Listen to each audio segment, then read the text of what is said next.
Hello बच्चों, आइए प्रश्न को देखते हैं। वक्र y बराबर में 1 प्लस एक्स इस पूरे की घात y plus sine inverse sine square x के बिंदु x बराबर 0 पर अभिलंब की समीकरण क्या होने वाली है और चार विकल्प दे रखे हैं। चारों विकल्पों में जो सही विकल्प होने वाला है उसका चयन करना है। तो यहाँ पे देखिए, पहले तो मैं मुख्य उदाहरण की चर्चा कर लेता हूँ।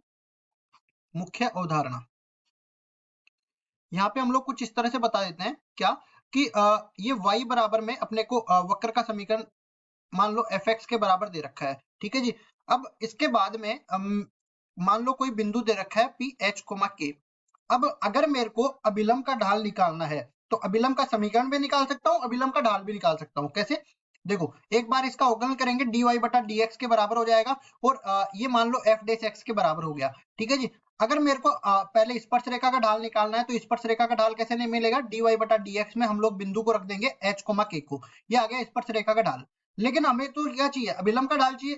तो हम लोग जानते हैं स्पर्श रेखा और अभिलंब एक दूसरे के लंबवत होते हैं, तो इनके ढालों का गुणनफल -1 के बराबर होता है। तो यहाँ से mn का मान किसके बराबर आ जाएगा? माइनस में 1 बटा में dy बटा में dx और बिंदु कौन सा रखना पड़ेगा? h comma k। अगर मेरे को देखो ढाल आ गया तो मेरे को क्या चाहिए? इस अभिलंब का समीकरण तो किसके बराबर हो जाएगा? y माइनस में k बराबर में mn गुणा में x माइनस में h। उसके बराबर अभिलंब का समीकरण मेरे को मिल जाएगा। तो आगे बढ़ते हैं और ये जो वक्र दे रखा है इसको मैं उठा के लाता हूँ। y बराबर में 1 प्लस एक्स इस पूरे की घात y, ये बराबर है y बराबर में 1 प्लस एक्स इस पूरे की घात y और प्लस में sine inverse sine square x के बराबर ये दे रखा है। ठीक है जी। अब इसके बाद में देखो हमें क्या बोला गया है कि x बराबर 0 पर हमें अभिलंब का समीकरण याद करना है। तो इस बिंदु पर मैं y निर्देशांक भी निकाल लेता हूँ। क्या करेंगे? इस पूरे समीकरण ये पूरे समीकरण में x बराबर 0 रखेंगे और y का निर्देशांक निकालेंगे।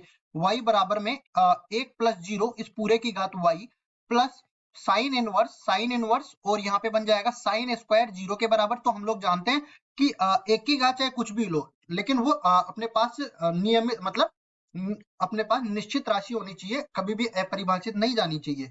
तो ये 1 की घात y 1 के बराबर होगा, तो y बराबर में 1 बन जाएगा और कुल मिला के ये पूरा बन जाएगा 0 के बराबर। तो y बराबर 1 आ गया। मैं कहूंगा कि अपने को कौन से बिंदु पर निकालना पड़ेगा? P, इसका निर्देशांक हो गया 0,1।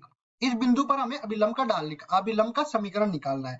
तो पहले तो मैं अभिलंब का ढाल निकाल लेता हूँ। कैसे? इसका एक बार अवकलन करना पड़ेगा। तो देखो कैसे करेंगे, कुछ मैं सूत्र यहाँ पे बता देता हूँ। पहली चीज कि अगर मेरे को मान लो कि साइन इनवर्स एक्स इसका मेरे को करना है अवकलन, तो ये किसके बराबर हो जाएगा? 1 बटा में वर्गमूल में 1 माइनस एक्स स्क्वायर के बराबर ये बन जाएगा। और हम लोग ये भी जानते हैं कि मान लो कुछ इस तरह से मैं बोलूं कि x की घात x है, इसको अगर मैं e की घात में लिखना चाहता हूं और वहां पे लोग भी आना चाहिए, तो मैं कहूंगा e की घात x गुणा में ln x के बराबर ये बन जाएगा। अब देखिए मैं जानता हूं कि एक की घात ln या फिर लोग मान लो, यहाँ पे भी आधार मान लो ये x के बराबर है, तो ये पूरा जो है ये दोनों आधार आपस में बराबर है, तो ये पूरा इस तरह से मान लो, ये शॉर्टकट तरीका बता रहा हूँ, इसको भूल जाओ, ये x के बराबर हो जाएगा। ये दोनों आधार बराबर है, ये तो पूरी राशि x के बराबर हो जाएगी। इसी तरह इसको भी देखो, ये पूरा x की घात x में चला जाएगा और यहाँ पे भी यहाँ पे भी आधार e तो है, तो ये x की घात x के बराबर बन जाएगा। ठीक है, इस तरीके से। तो हम लोग ये भी जानते हैं कि e की घात x जो है, इसका अगर मैं x के सापेक्ष अवकलन करूं तो ये e की घात x के बराबर आ जाता है। और साथ ही साथ अगर u गुणा में v कोई फलन दे रखा है, इसका x के कोई किसी भी चर के सापेक्ष अवकलन करूं तो ये बराबर हो जाएगा, u को इसी तरह रखेंगे v का कर देंगे, फिर v को इसी तरह रखेंगे u का कर देंगे। ठीक है, अवकलन यहाँ पे इसको लेके आएंगे और मैं दोनों तरफ पहले तो इस पूरे को लिखूंगा मैं y बराबर में, इस पूरे को क्या लिख सकता हूँ? e की घात y गुणा में ln 1 प्लस एक्स के बराबर, इसको मैं लिख सकता हूँ। आगे बढ़ते हैं और ये क्या बन जाएगा? यहाँ पे sine inverse sine square x के बराबर ये बन जाएगा। तो देखिए अवकलन करते हैं, dy बटा dx किसके बराबर आ जाएगा? ये बराबर आ जाएगा ये पूरा का, पहले तो मैं e की घात x मान के करता हूं, तो e की घात y गुणा में ln 1 प्लस एक्स के बराबर ये बन जाएगा। ठीक है जी।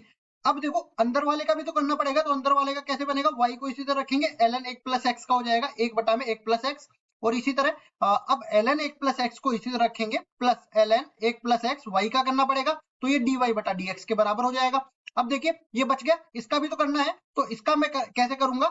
जैसे साइन इनवर्स एक्स का क्या हो गया? 1 बटा में 1 माइनस एक्स स्क्वायर, तो ये क्या बन जाएगा? 1 बटा में 1 माइनस साइन स्क्वायर एक्स जो है इसका हो जाएगा घात 2, मतलब साइन एक्स की घात 4 हो जाएगी। ठीक है, इस पूरे का वर्गमूल हो जाएगा। अब देखो साइन स्क्वायर एक्स का भी तो करना पड़ेगा, तो ये श्रृंखला विधि हम लोग लगा रहे हैं, तो ये पूरा बन जाएगा 2 गुना में साइन एक्स। अब देखो साइन स्क्वायर एक्स का हो गया, अब साइन एक्स का होगा, तो साइन एक्स का क्या होगा, कोस एक्स के बराबर। इस पूरे को दूसरी तरफ उठा के ले जाते हैं, तो ये पूरा, ये तो अपने को क्या किसके बराबर मिलेगा, ये तो बराबर मिलेगा 1 प्लस एक्स इस पूरे की घात वाई के बराबर। तो क्या मिलेगा, देखो डी वाई बटा में डी एक्स बराबर किसके हो जाएगा, ये बराबर हो जाएगा 1 प्लस एक्स इस पूरे की घात वाई, 1 प्लस एक्स इस पूरे की घात वाई, और अंदर क्या बनेगा अपने पास, ये बन जाएगा वाई बटा में 1 प्लस एक्स, इसको लिखेंगे वाई बटा में 1 प्लस एक्स। आगे बढ़ते हैं, और क्या दे रखा है, ln 1 प्लस एक्स गुणा में डी वाई बटा D x plus ln 1 plus x गुणा में डी वाई बटा में डी एक्स, और क्या दे रखा है, और इसको भी लिखते हैं, देखिए ये अपने पास साइन 2x इसको लिख सकते हैं, और पूरा बटा में आ जाएगा अपने पास प्लस साइन 2x, और नीचे क्या बन जाएगा, 1 माइनस में साइन x की घात 4 इस पूरे का वर्गमूल, ये बन जाएगा। अब देखिए मैंने क्या बताया था कि अगर इस dy बटा dx में मैं बिंदु का मान रख दूं तो मेरे पास स्पर्श रेखा का ढाल मिल जाएगा। तो यहाँ पे मैं पहले इसी में रख देता हूँ, देखो dy बटा dx में बिंदु रख दूंगा 0,1, तो ये किसके बराबर बनेगा, देखो ये स्पर्श रेखा का ढाल मिल जाएगा। यहाँ पे ये बनेगा, देखो 1 प्लस 0 इस पूरे की घात 1 के बराबर, और गुणा में अंदर क्या बनेगा, 1 बटा में 1 प्लस 0, और प्लस में ln 1 प्लस 0, और ये dy बटा dx अपने को इसी तरह मिलने वाला है। तो यहाँ पे एक काम करते हैं, पहले dy बटा dx के पद को अलग करना पड़ेगा, या फिर इसको हटा देते हैं। देखिए ये मैंने गलती कर दी, यहाँ पे dy बटा dx के पद को अलग नहीं किया, और डायरेक्ट ही मैंने जो है यहाँ पे लिख दिया। तो dy बटा dx के अलग कैसे करेंगे, यहाँ पे बन जाएगा y गुणा में 1 प्लस एक्स इस पूरे की घात y बटा में 1 प्लस एक्स, और यहाँ पे कितना बनने वाला है, प्लस में 1 प्लस एक्स इस पूरे की घात y गुणा में ln 1 प्लस एक्स गुणा में, ये 1 प्लस एक्स है, गुणा में dy बटा dx यहाँ पे रहने वाला है, प्लस ये क्या बनेगा, साइन 2x बटा में 1 माइनस में साइन x की घात 4 इस पूरे का वर्गमूल। अब ये दूसरी तरफ क्या है, dy बटा dx, तो dy बटा dx के पद को एक तरफ ले जाते हैं, तो ये पूरा किसके बराबर बन जाएगा, देखो इस तरफ तो अपने पास क्या बचने वाला है, इसको लिखेंगे y गुणा में 1 प्लस एक्स इस पूरे की घात y, और नीचे हो जाएगा 1 प्लस एक्स के बराबर प्लस साइन 2x बटा में 1 माइनस में साइन x की घात 4 और इस पूरे की घात इस पूरे का वर्गमूल। और दूसरी तरफ अपने पास जो dy बटा dx उपनिष्ठ लेंगे, तो 1 माइनस में कुछ जो भी बनने वाला है उसको जो गुणा में है उसको भाग में ले जाते हैं, तो 1 माइनस में 1 प्लस एक्स इस पूरे की घात y गुणा में ln 1 प्लस एक्स बच जाएगा, और ये पूरा बराबर आ जाएगा किसके, dy बटा dx के। अब इसमें बिंदु का मान रख देते हैं 0,1, तो यहाँ पे क्या बनेगा, mt, ये बनेगा dy बटा dx, और इसमें बिंदु का मान रखेंगे 0,1, तो ये बन जाएगा अपने पास, देखो 1 और गुणा में 1 प्लस 0 इस पूरे की घात 1, और बटा में 1 प्लस 0, और ये बन जाएगा प्लस में, अब देखो इसमें पूरा रखने की जरूरत ही नहीं है, साइन 0 0 के बराबर होता है,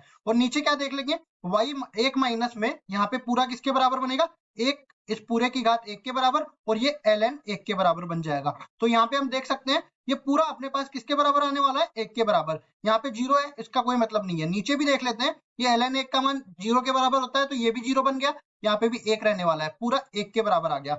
मतलब कि स्पर्श रेखा का जो ढाल है वो 1 के बराबर आ गया, और हमने कहा था कि स्पर्श रेखा और अभिलंब के ढालों का गुणनफल -1 के बराबर होता है, तो कुल मिला के अभिलंब का ढाल किसके बराबर आ गया, -1 के बराबर आ गया।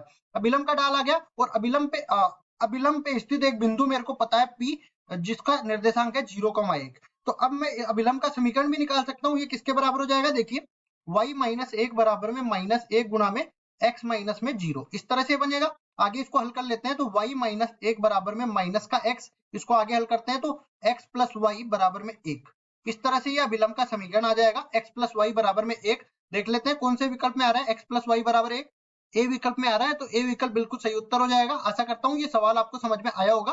धन्यवाद।